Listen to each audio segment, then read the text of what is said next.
In today's video, I am concentrating on the problems that skilled workers in the UK experience in bringing their dependent children to come and live with them in the UK. We all know that if you're in the UK as a skilled worker, the law allows you to bring your child who is under 18 to come and live with you. The law calls them dependent family member. And because the law allows you to make an application, most people make the application without giving thought to what the law says and what the Home Office casework guidance also says. So responsibility is a concept that is applied in law under the immigration rules where only one parent lives in the UK and the other parent is alleged is not in the life of the child who is coming or has abdicated and abandoned their responsibility.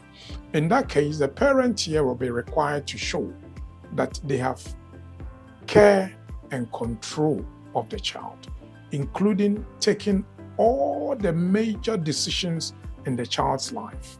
Now, there's no time frame for this to be done, although we are aware that if there is a recent change, then it becomes a bit suspicious and they look more closely to the arrangements that have been put in place.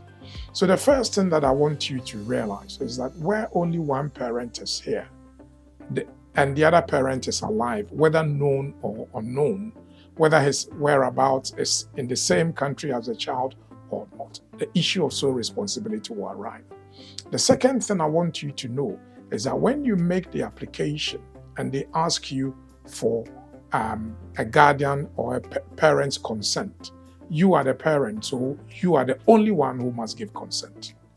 And I'll explain why. The other thing I also want you to know that it's not only sending money, but also showing evidence of the care and control and the decision making that you claim that you make. First of all, you live with a child or the child lived with you before you moved to the UK. So show all the evidence that the child lived with you. For example, if you've moved here to come and work as a skilled worker, let's say you moved here last year, the child is 7 years old, 10 years old, or 12 years old. For the majority part of the child's life, they were living with you. So show evidence from the very day that you gave birth to the child, or if you're a man, that your partner gave birth to the child, up until when you left Ghana or you left your home country. Second, when you're gathering evidence, make sure that the evidence is genuine and independent.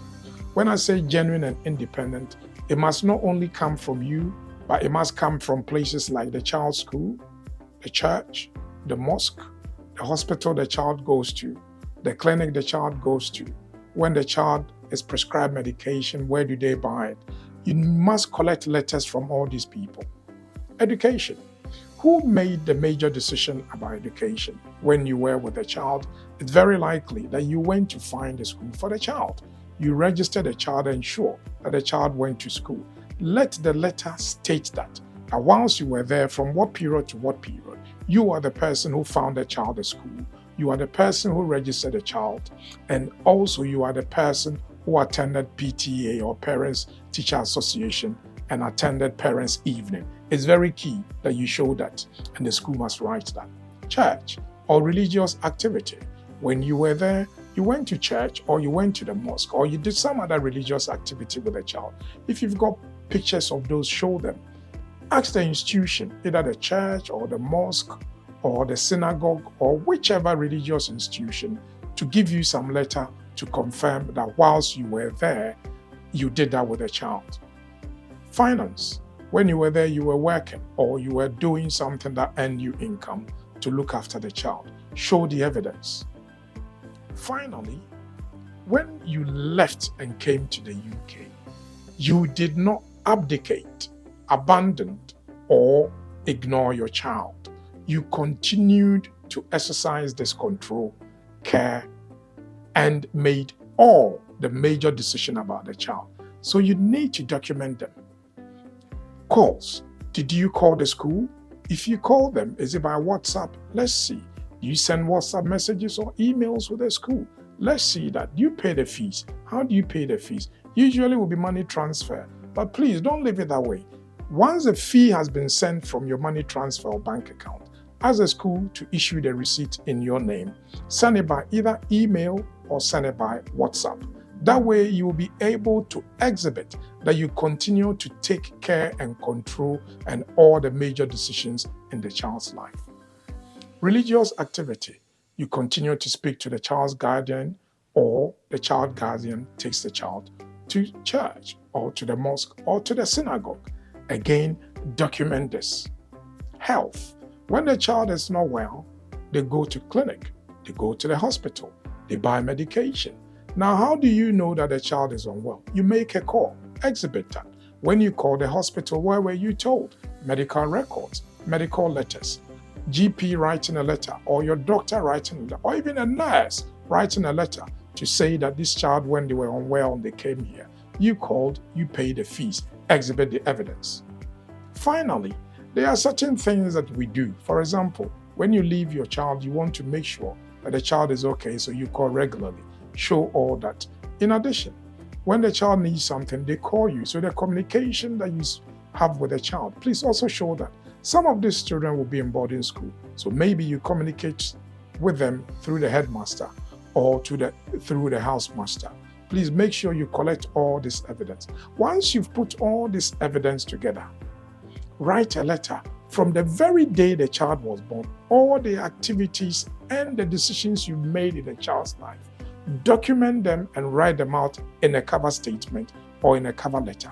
And then since you came here, you continue to exercise care and control and direction. In addition, add that there may be compassionate and family circumstances. Maybe the family member who is looking after the child is unwell. They're moving away. They've married. They formed a new family. And therefore, there will be no space for your child to live with them. That will come under the case law of Mundebe. And therefore, it is important that you put a lot of emphasis on that to explain that because of a change in the child's circumstances, there are compassionate family and exceptional circumstance in their case, and therefore they should be allowed to come. Hopefully, once you've done all this, you will be able to exhibit the evidence, and if the case is not successful, don't just reapply or ignore it. Challenge it by way of administrative review or even potential judicial review. I hope this helps someone. But if you need more help, please call our officers on the numbers above.